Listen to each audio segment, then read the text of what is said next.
जोशीमठ में हो रहे भू धसाव को लेकर सीएम धामी ने बुलाई हाई लेवल मीटिंग। शाम 6 बजे सचिवालय में होगी बैठक। मुख्य सचिव सहित कई अधिकारी रहेंगे मौजूद।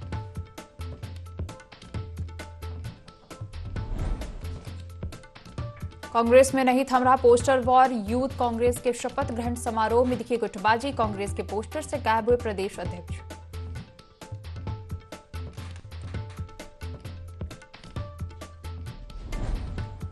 हल्द्वानी पुलिस ने 2 शातिर इनामी बदमाशों को किया गिरफ्तार। दोनों लंबे समय से थे फरार।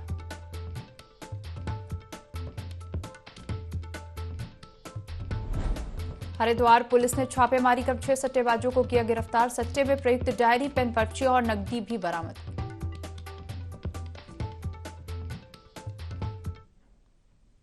देवभूमि लाइव में आपका स्वागत है। मैं हूं आपके साथ दिव्या तिवारी। बुलेटिन की शुरुआत करेंगे देहरादून से आ रही बड़ी खबर के साथ। जोशीमठ पर राज्य सरकार की नजर। जोशीमठ को लेकर सीएम धामी ने बुलाई हाई लेवल मीटिंग। उच्च स्तरीय अधिकारियों की बैठक बुलाई। सीएम पुष्कर सिंह धामी का बयान भी सामने आया है। उन्होंने कहा कि जोशीमठ बचाने को हर संभव प्रयास सरकार करेगी। जोशीमठ को लेकर सभी वैज्ञानिकों की रिपोर्ट्स का अध्ययन किया जा रहा है। जल्द ही जोशीमठ का दौरा कर स्थिति का जायजा लूंगा।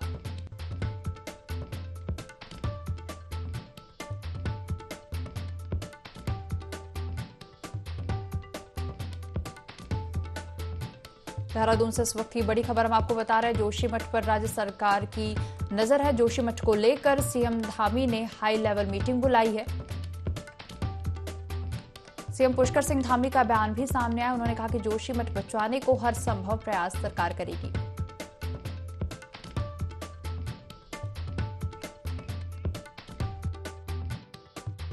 जोशीमठ को लेकर हम लोग लगातार नजर बनाए हुए हैं, लगातार सभी से संपर्क में हैं।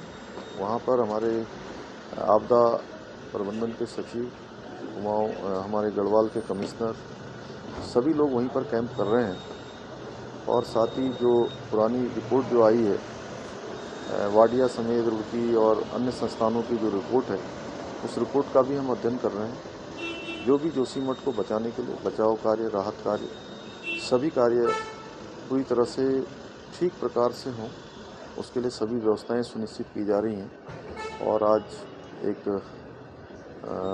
सभी अधिकारियों के साथ इस पर बैठक भी करने वाले हैं, जिससे कि आगे जो भी स्थिति हो उस स्थिति में हम सभी लोगों की सहायता कर पाएँ, जोशीमठ शहर को बचा पाएँ, उसके लिए हम लोग लगे हैं। ही मैं वहाँ जाने वाला हूँ, क्योंकि जाना भी ज़रूरी है। उसके साथ साथ जो हमारे व्यवस्थाएं हैं वह व्यवस्थाएं भी सुनिश्चित हों, उन व्यवस्थाओं को सुनिश्चित कर रहे हैं। खबर पर ज्यादा जानकारी लेंगे। संवाददाता आकाश हमारे साथ जुड़ गए हैं। आकाश, जोशीमठ को लेकर सीएम धामी लगातार मॉनिटरिंग कर रहे हैं और अधिकारियों की बैठक भी आज बुलाई है शाम 6 बजे। क्या लग रहा है, क्या निर्णय निकलकर सामने आएगा? दबाव हो रहा है, उसकी वजह से सरकार काफी चिंतित भी है। और यही वजह है कि एक स्पेशल टीम को, बकायदा विशेषज्ञों की टीम को जोशीमठ में कल मुख्यमंत्री ने भेजा था, जिससे तमाम चीजों का आकलन वहाँ पर किया है कि आखिर क्या कुछ कारण है कि जिसकी वजह से जो भू धसाव है वो हो रहा है। तकरीबन 500 से अधिक ऐसे परिवार हैं जिनके घरों में दरार आई है, जो प्रभावित हुए हैं, उनको वहाँ से रेस्क्यू जो है स्थानीय प्रशासन की मदद से किया गया है। तो इसको लेकर काफी चिंतित सरकार भी है। और यही वजह है कि मुख्यमंत्री ने बकायदा स्टाफ को एक हाई लेवल मीटिंग बुलाई है, जिसमें तमाम जो इस कमेटी के जो लोग थे जो गए थे वहाँ पर, वो भी मौजूद रहने वाले हैं। आपदा से प्रबंधन से जुड़े हुए लोग और उसके अलावा वरिष्ठ अधिकारी मौजूद रहेंगे। निश्चित तौर पर कहीं ना कहीं पहली प्रायोरिटी सरकार की यह है कि किस तरीके से जोशीमठ के अस्तित्व को बचाया जाए। खुद मुख्यमंत्री बात को जिक्र कर चुके हैं कि जोशीमठ शहर को बचाना है, उसके अस्तित्व को बचाए रखना है। उसको लेकर सरकार काफी गंभीर है, तो उसके अस्तित्व को बचाना है। लेकिन उससे ज्यादा महत्वपूर्ण कहने का यह है कि जो प्रभावित परिवार है, उनमें किस तरीके से जो है मदद पहुंचाई जा सकती है, उन्हें किस तरीके से रिहेबिलिटेशन किया जाए, जिससे ये कहीं ना कहीं वो सुरक्षित एक तरीके से रह सके। तो उसको लेकर भी मॉनिटरिंग की जा रही है। लगातार सरकार की तरफ से कोशिश भी हो रही है। तमाम जो वहाँ पर निर्माण कार्य चल रहे थे उस पर सरकार ने पाबंदी लगा दी है। उसके अलावा सरकार ने ये कोशिश भी की है कि जो प्रभावित परिवार है उनको रेस्क्यू करके सेफ जगह पर रखा जाए, जिससे कहीं ना कहीं किसी तरीके की जानमाल का जो नुकसान है वो ना हो। और ऐसे में कह सकते हैं कि खुद मुख्यमंत्री ने भी आज, अगर शाम को जो बैठक होने वाली है, इसमें निर्णय यही हो सकता है कि प्रभावित परिवारों को किस तरह बचाया जा सके, उनके लिए क्या कुछ व्यवस्था की जा सकती है स्थानीय प्रशासन की मदद से, चाहे रेस्क्यू कैंप लगाना हो या फिर और तमाम व्यवस्थाएं बनाना हो, उसको जिक्र हो सकता है। साथ ही साथ खुद मुख्यमंत्री ग्राउंड जीरो पर जाकर के पूरे मामले की जानकारी हासिल करना चाहते हैं, तो माना जा रहा है कि कल मुख्यमंत्री जो है जोशीमठ जा सकते हैं, जहां पर ग्राउंड जीरो पर जाकर के जो है वो तमाम चीजों के बारे में जो है अध्ययन करते हुए और ग्राउंड जीरो पर क्या कोई रिपोर्ट है प्रभावित परिवारों से मुलाकात करके भी इसकी जानकारी ले सकते हैं। आकाश, आप हमारे साथ बने रहिए, हम और भी जानकारी आपसे लेंगे। जोशीमठ को लेकर सीएम धामी ने हाई लेवल मीटिंग बुलाई है। उच्च स्तरीय अधिकारियों की बैठक सीएम धामी ने बुलाई है। इसके साथ ही सीएम पुष्कर सिंह धामी का जोशीमठ को लेकर बयान भी सामने आया है। उन्होंने कहा कि जोशीमठ बचाने का सरकार हर संभव प्रयास करेगी। इसके साथ ही रुक करेंगे देहरादून से आ रही अगली बड़ी खबर का। पूर्व सीएम हरीश रावत के ट्वीट से कांग्रेस असहज हुई। मुख्यमंत्री पुष्कर सिंह धामी की फोटो लगाकर ट्वीट किया, लिखा वाह फोटो ऑफ द मंथ। पूर्व सीएम त्रिवेंद्र सिंह रावत की फोटो भी ट्वीट की। ट्वीट पर कांग्रेस प्रदेश अध्यक्ष करण माहरा का बयान भी आया है। उन्होंने कहा कि राजनीति और व्यक्तिगत अलग विषय है। कांग्रेस नेता प्रीतम सिंह का भी बयान आया है, हरीश रावत ही दे सकते हैं इसका जवाब।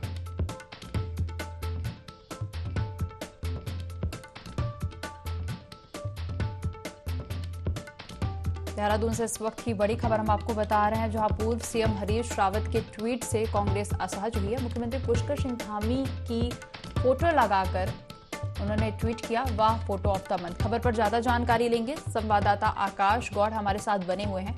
आकाश, पूर्व सीएम हरीश रावत की ट्वीट से कांग्रेस भी असहज हुई है और उन्होंने फोटो लगाकर ट्वीट किया है कि वाह फोटो ऑफ द मंथ। देखिए, बिल्कुल कह सकते हैं कि कांग्रेस पार्टी के लिए एक ऐसी स्थिति है कि जब जो पार्टी सत्ता पक्ष में बैठे हुए लोगों का विरोध करती हो, उसकी नीतियों का विरोध करती हो, और दूसरी तरफ उन्हीं की पार्टी के नेता अगर उन सत्ता पक्ष के लोगों का अगर तारीफ करते हैं, तो सही बात है कि कहीं पार्टी पूरी तरह असहज महसूस होती है। और यही वजह है कि आज सुबह जिस तरह हरीश रावत ने 2 ट्वीट किए, जिसमें एक पहली फोटो मुख्यमंत्री पुष्कर सिंह धामी के एक छोटे से बच्चे के शू लेस बांधते हुए फोटो जो है उन्होंने ट्वीट करी। उसमें लिखा कि ये फोटो जो है इस मंथ की सबसे खास फोटो है। और दूसरी तरफ पूर्व मुख्यमंत्री त्रिवेंद्र सिंह रावत की फोटो के साथ अपनी फोटो को ट्वीट करते हुए उन्होंने इस बात का जिक्र किया कि सत्यमेव जयते। तो ऐसे में कह सकते हैं कि सत्यमेव जयते को लेकर भी कहीं सवाल उठ रहे हैं, क्योंकि जिस तरीके से कांग्रेस पार्टी पूर्व मुख्यमंत्री त्रिवेंद्र सिंह रावत के भ्रष्टाचार को लेकर के लगातार हमलावर रही है और बात कहती रही है कि पूरे मामले में सीबीआई जांच होनी चाहिए, लेकिन परसों जिस तरीके से सुप्रीम कोर्ट का निर्णय आया और पूर्व सीएम को कहीं ना कहीं राहत मिली है, तो ऐसे में कोशिश होती है कि कहीं ना कहीं एक तरीके से जिन मुद्दों को लेकर के कांग्रेस पार्टी संगठन पूरी तरीके से हमलावर था, उस मामले में अगर सुप्रीम कोर्ट से राहत मिलती है, दूसरी तरफ हरीश रावत उनकी तारीफ कर देते हैं।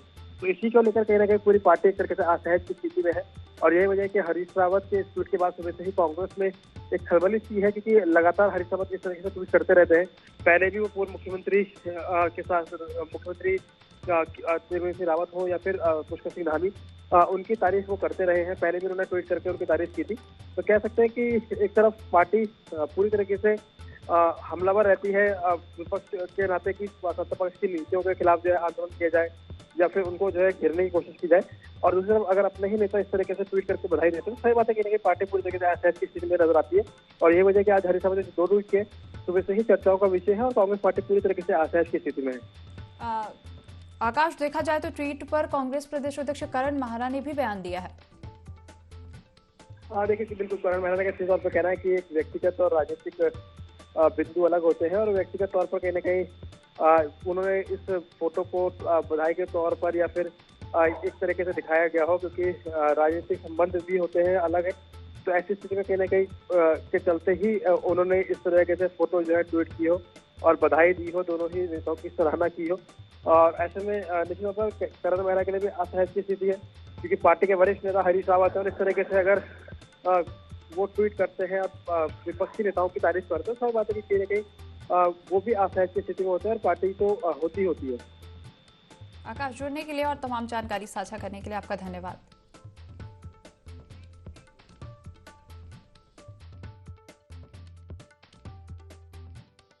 रावत जी हमारे वरिष्ठ नेता हैं, अब उन्होंने ट्वीट किया है, क्यों किया है, कैसे किया है, इसका जवाब तो हरीश रावत जी दे पाएंगे, प्रीतम सिंह नहीं दे सकते। इसका उत्तर तो माननीय हरीश रावत जी दे सकते हैं। और लोगों के अपने व्यक्तिगत संबंध भी होते हैं, राजनीति अपनी जगह है और व्यक्तिगत संबंध अपनी जगह है। हो सकता है कि जो कोर्ट का निर्णय आया है उसको लेकर रावत जी ने उनको बधाई दी हो, और व्यक्तिगत ताल्लुकातों के तहत अगर कोई कुछ करता है उसमें टिप्पणी करने की मुझे लगता नहीं कि कोई आवश्यकता। रुक करेंगे अगली खबर का। बाजपुर नगर पालिका अध्यक्ष गुरजीत सिंह ने मुख्यमंत्री के नाम चीनी मिल के जीएम हरवीर सिंह को ज्ञापन सौंपा और मुख्यमंत्री और चीनी मिल प्रशासन से चीनी मिल में रिक्त पड़े पदों पर नियुक्ति करने की मांग की। बता दें कि बाजपुर चीनी मिल में लंबे समय से कर्मचारियों के कई पद रिक्त पड़े हैं, जिससे चीनी मिल को आउटसोर्स कर्मचारियों से कार्य कराना पड़ रहा है, जबकि क्षेत्र युवा बेरोजगारी भटक रहे हैं, जिसको लेकर गुरजीत सिंह ने मांग की है कि चीनी मिल में रिक्त पड़े पदों पर मृतक के आश्रितों और बेरोजगार युवाओं को नियुक्ति दी जाए। साथ ही मांग पूरी नहीं होने पर आंदोलन की चेतावनी भी दी।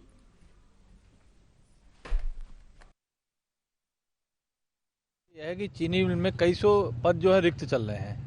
हमारी मांग है कि जो स्थानीय युवा बेरोजगार घूम रहे हैं, रोजगार नहीं है, उन युवाओं को रोजगार दिया जाए। उन पदों पर स्थानीय युवाओं को, चीनी मिल के बहुत से युवा बेरोजगार हैं, शहर बाजपुर के युवा बहुत बेरोजगार हैं, उनको देखते हुए हमने जीएम साहब को एक ज्ञापन दिया, मुख्यमंत्री को संबोधित, कि उन लोगों को जो है उस पोस्टों पर नियुक्ति की जाए और हमारे मृतक आश्रित जो बेरोजगार घूम रहे हैं नौजवान लड़के, जिनको उनके पिताजी के जगह नियोजन दिया जाना है, उनको जल्द से जल्द नियोजन दिया जाए।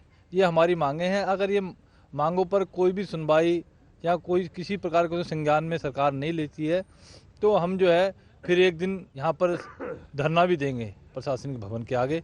ये हमारे जो माननीय अध्यक्ष हैं यहाँ के नगर पालिका के श्री गित्ते जी, और उनके साथ काफ़ी लोग भी आए थे, उनके द्वारा ये ज्ञापन दिया गया है जिसमें उनको माननीय मुख्यमंत्री जी को संबोधित है। उनका जो एक मांग है उसमें ये कि एक तो जो कर्मचारी मृतक हुए हैं उनके आश्रितों को नौकरी दिया जाना, और बाकी उनके द्वारा एक ये किया गया कि जो युवा बेरोजगार हैं उनको चीनी मिल में नौकरी के लिए रखा जाए। और जो आउटसोर्स से हमारे जो बच्चे आते हैं, जो वर्तमान में मिल हमारा पेराई सत्र चल रहा है, उसमें जो भी जिस योग्यता के अनुसार है उनको रखा गया है, और आगे भी यदि कोई आता है और उसमें पद होगा तो उनको बिल्कुल समायोजित किया जाएगा। हरिद्वार की सिडकुल पुलिस ने रोशनाबाद और ब्रह्मपुरी क्षेत्र में नशे के खिलाफ छापेमार कार्रवाई की है। वह पुलिस ने कई संस्थानों से 6 लोगों को जुआ सट्टा खेलते हुए गिरफ्तार किया है। इस दौरान पुलिस ने मौके से सट्टा सामग्री सहित नकदी बरामद की है। इस दौरान पुलिस ने सभी आरोपियों के खिलाफ गैम्बलर एक्ट के तहत चालान कर केस दर्ज कर लिया है।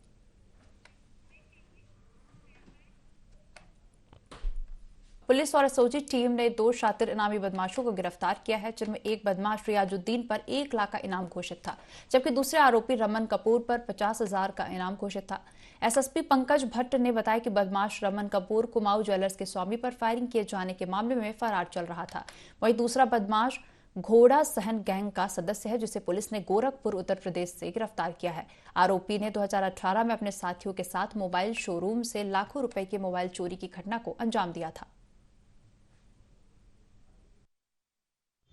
इसमें अगर देखा जाए तो पहला जो मामला है उसको हमने गोरखपुर से अरेस्ट किया। हमारी जो एसओजी की टीम और आपका हल्द्वानी कोतवाली की टीम है, ये रियाजुद्दीन है, 1 लाख का इनामी है। इस पे 2018 में इसने ठंडी सड़क पे जो शोरूम था वहाँ से करोड़ों के मोबाइल की जो चोरी हुई थी नकबजनी, उसमें ये वांटेड चल रहा था। और ये हमारी टीम के द्वारा इस पे लगातार कार्रवाई की जा रही थी और गोरखपुर से इसको गिरफ्तार किया गया है। दूसरा जो मामला था वो रमन जो आपका कुमाऊं ज्वेलर्स पे गोलीबारी में इन्वॉल्व था, उसकी गिरफ्तारी हुई है। 50,000 का इनामी था। इसमें कालाडूंगी पुलिस ने बहुत सराहनीय कार्य किया है और ये इस प्रकार जो है 2 बड़े इनामी बदमाश पुलिस द्वारा गिरफ्तार किए। गंगा नदी को साफ सुथरा रखने के लिए भले ही देश भर में एक साथ कई अभियान चलाए जा रहे हैं, लेकिन पहाड़ के लोगों को जीवन प्रदान करने वाली नदियों की सुध न तो राज्य सरकार और न ही स्थानीय प्रशासन को है। दरअसल लोहाघाट नगर में सीवर लाइन न होने से क्षेत्र की जनता लोहावती नदी का गंदा बदबूदार सीवर युक्त पानी पीने को मजबूर है, जिससे नगर के लोगों को कई प्रकार की जानलेवा बीमारियां हो रही हैं, जिसको लेकर लोगों में काफी आक्रोश भी देखा गया। लोगों का कहना है कि लोहावती का पानी पीना तो दूर छूने लायक भी नहीं बचा है। कभी इस नदी का पवित्र जल महादेव में चढ़ाया जाता था, लेकिन अब नदी के पानी से रेशेश्वर मंदिर परिसर में भी बदबू आने लगी है और प्रदूषण से नदी की सभी मछलियां और जलीय जीव जंतु भी मर चुके हैं।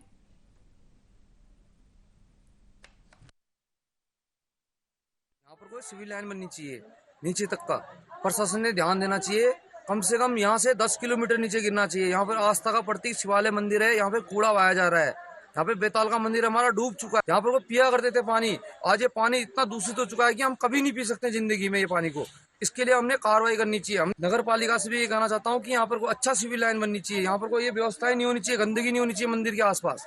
नगर पालिका द्वारा समय समय पर ज्ञापन दिया जाता है सिविल लाइन के लिए, और अभी जायका के तहत सिविल लाइन जल्दी ही स्वीकृति होने वाली है लोहार नगर के लिए। और साथ ही साथ जो पानी की समस्या है, आज दिन पानी की समस्या बनी रहती है, हर तीसरे चौथे दिन पानी मिल रहा है, वो भी 20 मिनट मिल रहा है। लोग काफ़ी परेशान है पानी के लिए, दूर दूर धारे नौलों में जाते हैं पानी, अपने बच्चे का बहुत सी अंधकार हो रहा है यहाँ की। और साथ ही साथ जो पानी हमारा गंदा मिल रहा है, बार बार जल संस्थान से कहने के बाद भी जल संस्थान गंदा पानी पिला रहा है नगर वासियों को। जी, इसमें सिविल लाइन प्रस्तावित कार्य कर रहे हैं, जल्दी ही इसमें 1-2 महीने के अंदर कुछ न कुछ खुशखबरी मिलेगी जो सिविल लाइन के लिए। पूर्व मुख्यमंत्री हरीश रावत राज्य के ज्वलंत मुद्दों को लेकर लगातार प्रदर्शन कर रहे हैं। वहीं 10 जनवरी को हरिद्वार के इकबालपुर में गन्ना किसानों के भुगतान और गन्ने की खरीद की घोषणा को लेकर धरना दिया जाएगा। वहीं हरीश रावत के प्रदर्शन पर भाजपा ने कटाक्ष करते हुए कहा कि हरीश रावत अपने अस्तित्व को बचाने के लिए उन मसलों को उठा रहे हैं जिस पर सरकार ने त्वरित काम किया है। भाजपा का यह भी कहना है कि हरीश रावत अपने पार्टी के नेताओं को दिखाने के लिए इस तरह के कार्यक्रम कर रहे हैं क्योंकि उनकी कांग्रेस में कोई पूछ नहीं कर रहा है। हरीश रावत जी लगातार हाशिए पर हैं। केवल जनता द्वारा नहीं, उनको उनके लोग हरा रहे हैं। हरीश रावत को उन्हीं की पार्टी के लोग नहीं पूछ रहे हैं। हरीश रावत जी अपने समय याद करें, उनके समय में कितने कितने वर्षों तक गन्ने का भुगतान नहीं होता था। आज तो त्वरित गन्ने का भुगतान हो रहा है। और जितने भी जो है मुद्दे हरीश रावत जी ने उठाए, वो सारे जो है मुद्दे राजनीति से प्रेरित हैं और खुद को कहीं जिस प्रकार वो हाशिए पर धकेल दिए गए हैं, खुद को जिंदा रखने की राजनीति हरीश रावत जी कर रहे हैं। राज्यपाल लेफ्टिनेंट जनरल गुरमीत सिंह ने नई दिल्ली के श्री गुरु तेज बहादुर खालसा कॉलेज में आयोजित फर्स्ट सिख हिस्ट्री कांग्रेस 2023 के 3 दिवसीय कार्यक्रम का उद्घाटन किया। उद्घाटन सत्र को संबोधित करते हुए उन्होंने कहा कि सिखों की महान परंपराओं और उनके इतिहास को लोगों के सम्मुख लाने का यह बेहतरीन मंच है। साथ ही कहा कि सिख परंपरा में भलाई के मार्ग पर चलने के सिद्धांत, करुणा, न्याय और समानता की भावना को प्रदर्शित करने वाली शिक्षाएं पूरे मानव जाति का मार्गदर्शन करने वाली हैं। उन्होंने आयोजकों को इस सम्मेलन की सफलता के लिए शुभकामनाएं दी।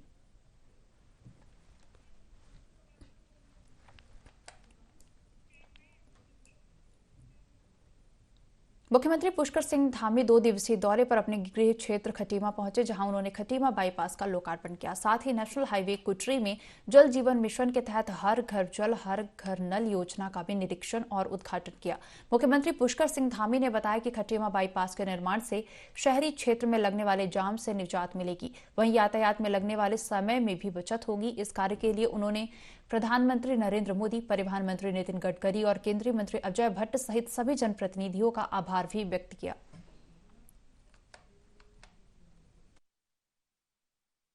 बाईपास के लोकार्पण से आज इसके चालू हो जाने से गदरपुर की बाईपास का लोकार्पण, खटीमा बाईपास से बनबसा, टनक, खटीमा, पिथौरागढ़, चंपावत, लोहाघाट और धारचूला तक सीधे जो शहर के अंदर यानी आबादी के बीच से आना पड़ता था और यहाँ के लोगों को भी तमाम प्रकार का जो अनावश्यक रूप से प्रदूषण है वो उनके ऊपर उसका असर पड़ता था और जाम और तमाम प्रकार की जो समस्याएं हैं उनसे निजात मिलेगी और सीधे लोग यहाँ से जाएंगे आसपास के क्षेत्रों को। वहीं गदरपुर बाईपास के बन जाने से इस क्षेत्र के लोगों और आसपास के क्षेत्र के लोगों को बहुत बड़ा लाभ होने वाला है। उनकी यात्रा उसकी समय सीमा कम होने वाली है।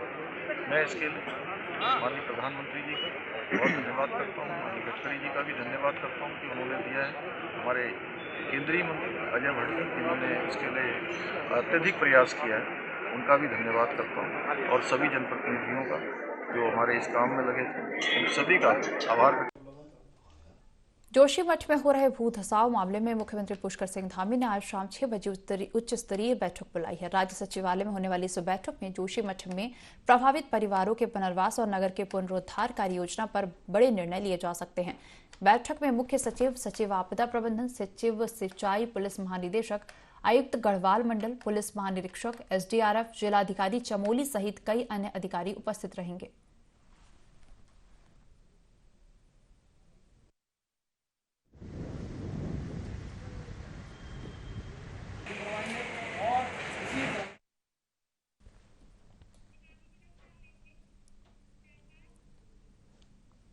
हल्द्वानी में पुलिस ने इनामी बदमाशों को पकड़ने का काम शुरू कर दिया है, जहां पुलिस ने 5000 के इनामी बदमाश को गिरफ्तार किया। लक्सर एसएसपी के मुताबिक आरोपी गिरफ्तारी से बचने के लिए तरह तरह के हथकंडे अपना रहा था। साथ ही कहा कि पुलिस आरोपियों को गिरफ्तार करने के लिए लगातार प्रयास कर रही है, जहां लक्सर कोतवाल के नेतृत्व में पुलिस की टीम ने आरोपी को देहरादून से पकड़ा।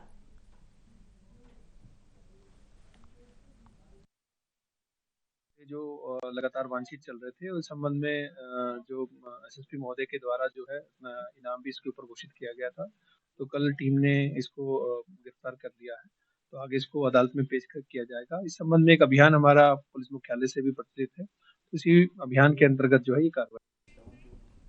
हल्द्वानी में रेलवे की जमीन से 50,000 लोगों को हटाए जाने के उत्तराखंड हाई कोर्ट के फैसले पर सुप्रीम कोर्ट ने गुरुवार को रोक लगा दी। सुप्रीम कोर्ट के इस फैसले के बाद लोगों ने राहत की सांस ली है। सुप्रीम कोर्ट ने कहा कि इतने सारे लोग लंबे समय से वहां रह रहे हैं, उनके घरों को ऐसे कैसे हटा सकते हैं। सुप्रीम कोर्ट ने 7 जनवरी तक स्टे लगाते हुए रेलवे और राज्य सरकार को नोटिस जारी किया है। नोटिस में साफ तौर से कहा गया है कि 7 फरवरी तक किसी भी प्रकार का क्षेत्र में कोई भी अतिक्रमण नहीं हटाया जाएगा। का शुक्रिया करता हूँ, उन्होंने इस चीज़ को समझा। 50,000 की आबादी ये कहाँ पर जाएगी, उन्होंने ये फैसला इन गरीबों के हक में दिया, सच्चाई पे दिया। उन्होंने पेपर देखने के बाद जो भी अतिक्रमणकारी वहाँ पर हैं, जिनको उन्होंने कहा जो जोगा चुप्पी वाले हैं, अगर वो भी वहाँ से उखड़ेंगे तो उनका पहले पुनर्वास होगा। मैं इस बात का तहे दिल से शुक्रिया करता हूँ।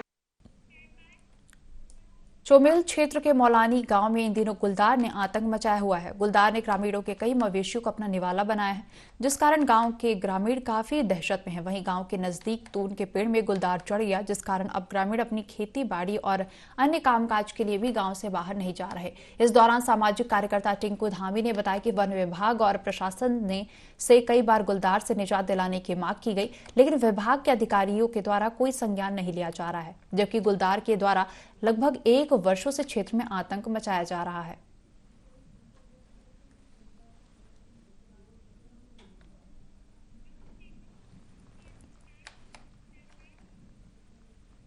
देहरादून के अंतर्गत बायो सीएनजी प्लांट का निगम निर्माण करने जा रहा है, जिसके लिए गेल कंपनी ने 26 करोड़ का बजट खर्च करने को लेकर हामी भर दी है। नगर निगम ने योजना को लेकर शासन की ओर से पूछे गए सवालों का जवाब भी भेज दिया है, जिसके बाद अब कुछ महीनों के भीतर ही योजना का काम शुरू हो जाएगा। साथ ही नगर निगम और शासन की इस योजना में 1 भी रुपए खर्च नहीं करना पड़ेगा। निगम को केवल प्लान के लिए जमीन उपलब्ध करानी है।